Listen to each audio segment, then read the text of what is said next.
prajurit andalanku, bahwa latihan itu sesungguhnya untuk mempersiapkan kalian agar kalian mampu menghadapi bahayanya daerah operasi, agar kalian mampu menghadapi sulitnya daerah operasi, agar kalian mampu menghadapi kerasnya daerah pertempuran, agar kalian mampu menghadapi penderitaan di daerah pertempuran itu.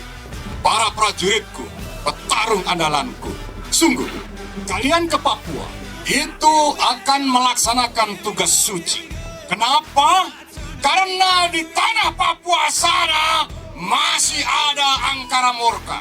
Di sana masih ada segelintir orang yang kegiatannya mengganggu stabilitas keamanan, yang kegiatannya meresahkan masyarakat, yang kegiatannya mencuri, membakar, membunuh, menyiksa, dan itu tidak boleh terjadi di tanah Papua. Sungguh, kalian berangkat ke Papua itu adalah tugas suci, karena kalian akan melindungi rakyat Papua dari segala macam ancaman itu, dari segala macam penderitaan itu.